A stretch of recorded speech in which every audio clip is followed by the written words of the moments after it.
Alors récemment, je vous ai présenté un micro, le Tonor Q9, que j'avais vraiment beaucoup aimé. Par contre, il avait quand même quelques défauts qui me dérangeaient. Et du coup, je me suis dit, je vais essayer de trouver le meilleur micro gaming qui existe aujourd'hui sur le marché à un prix compétitif. Et donc, je suis tombé sur le Tonor TC40. C'est celui-ci.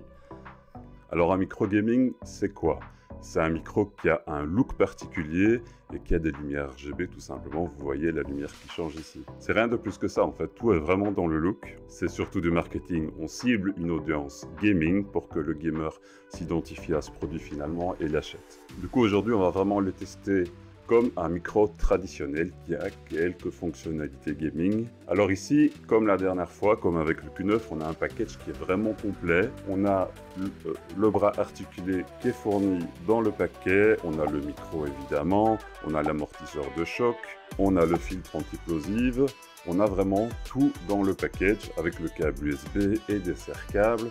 Donc il y a vraiment tout ce qu'il faut. Alors moi personnellement, après avoir déballé le produit et retiré toute la boîte, il m'a fallu à peine quelques minutes pour tout monter, c'est vraiment très simple. C'est quelques pièces à assembler ensemble, vous fixez au bureau et le tour est joué. Pour le prix, comme voilà, c'est relativement variable, je vous invite vraiment à cliquer sur le lien qui se trouve dans la description pour aller voir le prix actuel. Mais en tout cas, je peux vous dire que c'est un rapport qualité-prix qui est difficile à égaler parce que c'est un micro de qualité et c'est un micro finalement qui n'est pas très cher avec un package qui est vraiment complet. Alors ça fait quand même déjà quelques semaines que j'utilise essentiellement ce micro. Ça fait même je pense plus d'un mois et voici mes impressions.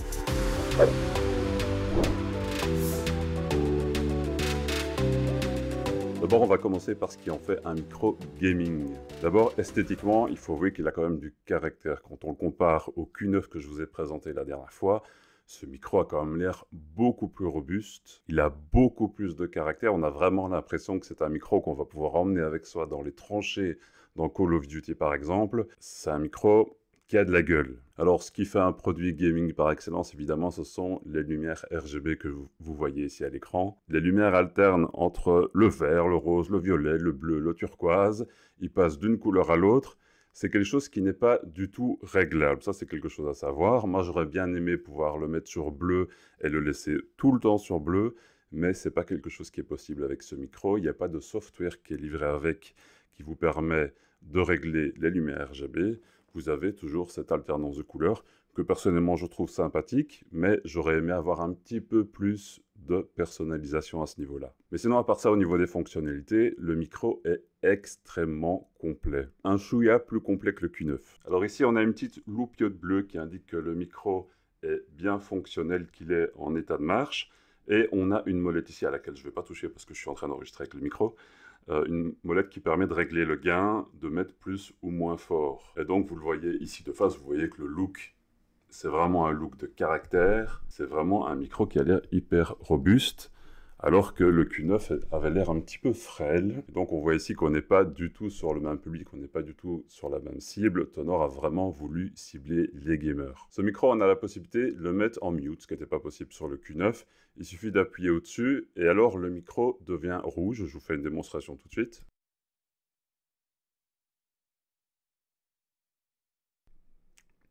Voilà, et donc c'est vraiment très pratique parce que vous voyez directement, visuellement, que le micro est en mode mute et que donc vos interlocuteurs, si vous êtes en réunion ou bien moi en audience ici parce que je suis en train de tourner la vidéo avec ce micro, vous ne pouvez pas m'entendre si je suis en mute.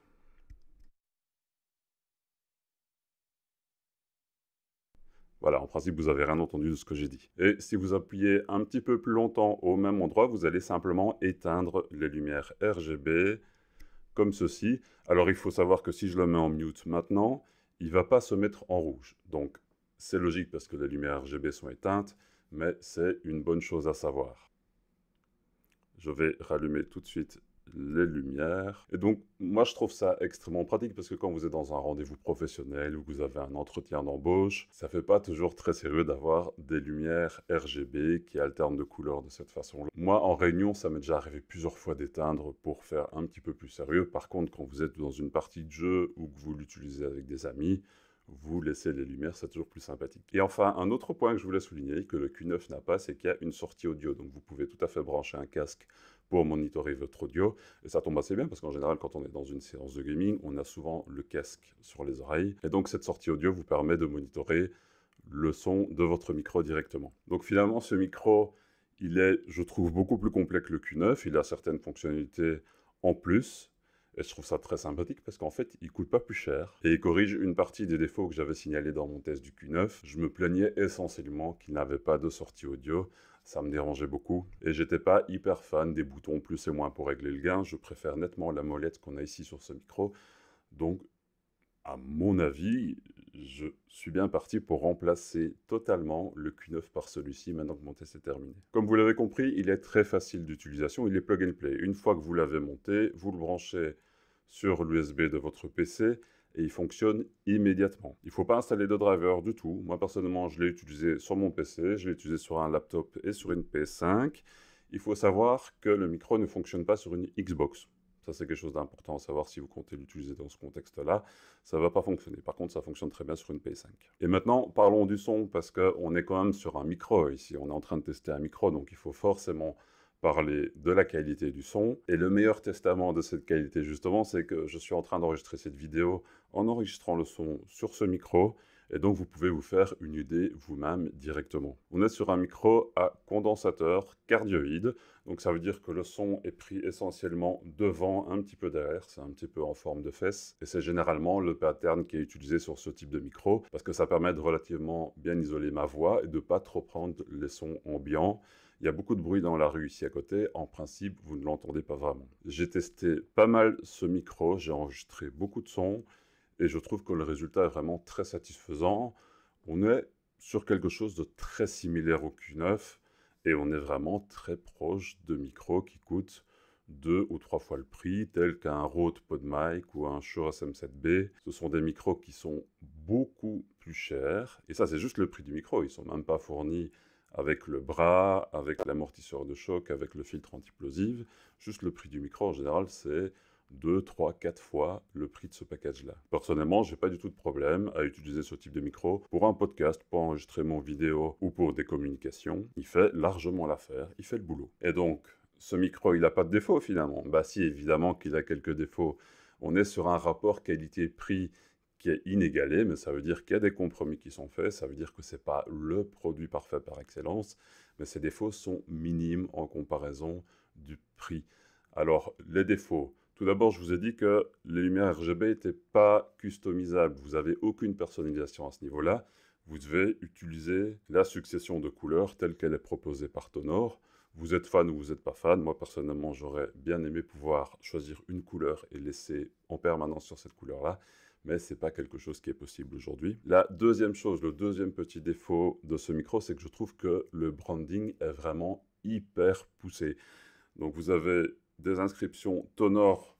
Je vois ici devant sur le filtre antiplosive une grosse inscription Tonor, comme vous pouvez le voir ici. Il y a écrit Tonor encore ici. Il y a écrit Tonor sur chaque serre-câble. Sur le bras, c'est écrit plusieurs fois. Enfin, je trouve que le branding est vraiment un petit peu poussé. Après, c'est une bonne marque, donc il n'y a pas de honte à avoir un micro Tonor. Ce sont vraiment des bons produits. Il n'y a pas de mal à les mettre en avant, mais je trouve que le branding est quand même un petit peu poussé. Vous voyez que je vais vraiment chercher des petits défauts qui n'ont pas beaucoup d'importance, mais voilà, ce sont les seuls vraiment que je peux trouver.